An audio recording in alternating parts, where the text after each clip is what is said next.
Whatever happened in the summer of '83 didn't just make Larry known as Lazy Larry. But at the same time, Richard Watterson took the title that belonged to Larry as the laziest person in Elmore. What kind of trauma made Larry go from the laziest to literally being the backbone of Elmore's economy? Oh, my back! So what info do we have? The majority comes from the episode The Laziest. In this episode, Nicole leaves Richard in charge of the household chores.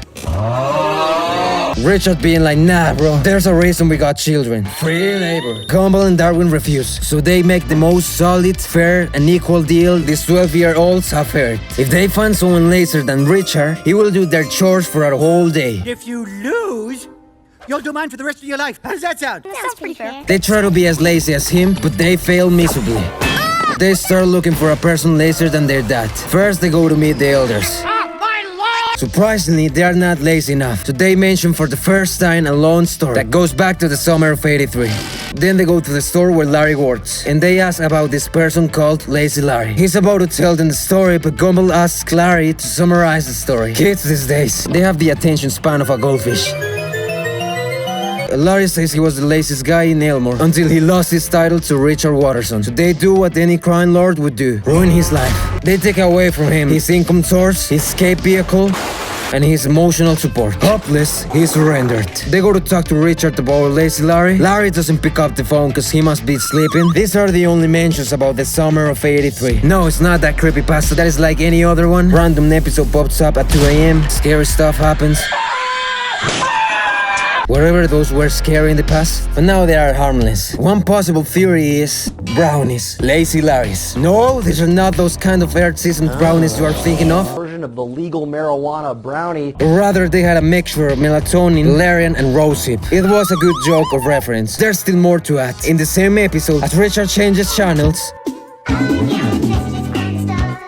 No, not that one. The Weather Channel has the date, July 13th, 2020. 27 years have passed since this date. It would be very harmful if we calculate Richard's age. In the episode The Wand, Richard says that when he was Gumball age, 12 years old, his belief in magic was shattered. The trauma was so big, he screamed for 15 years until he married Nicole. It's a fraud.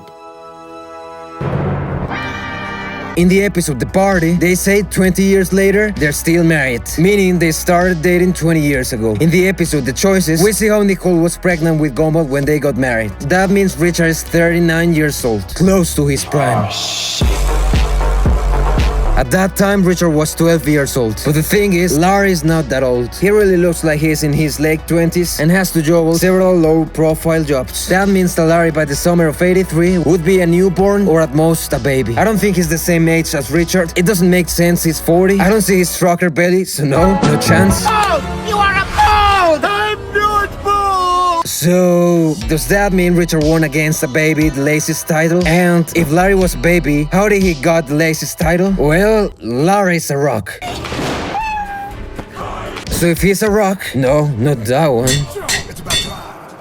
Larry being a rock was not born. Rocks are not born. Zero worries since rocks don't eat, so no need to work for food or any movement whatsoever.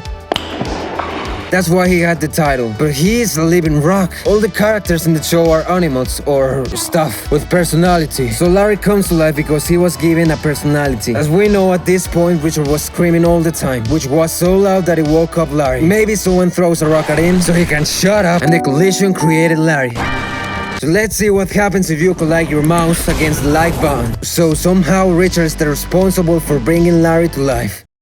Makes sense. Larry was brought to light by Richard's constant screaming. Being a rock gave him the title, he became aware of the loud noises, and he went from a normal rock to a living rock. But he couldn't stand the screaming, so he had to stay away from him, thus losing the title or simply losing it against him in one competition. Watterson? I fire thee. That's why everyone starts with, it all goes back to the summer of '83. Nobody cares about the summer of '83! But this doesn't end here. Things take a somewhat dark turn. In the episode The Schooling, Larry says he dropped out of school halfway through. Who you remind me of?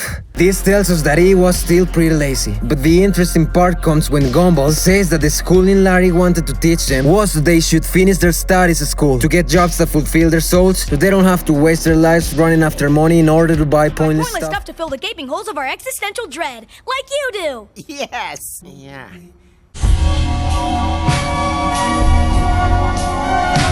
Is this the reason he's a workaholic? He found a way to fill his existential void. Imagine losing your purpose in life. He's a rock. He's supposed to be lazy, but someone stole his title, leaving him with a deep void and an existential crisis. So he became the entire opposite of what he was, in search of a new purpose. One cannot work, otherwise he destroys the balance of the universe, and the other one can work uncountable hours. He went from the laziest person to the hardest working person to escape from his inner emptiness.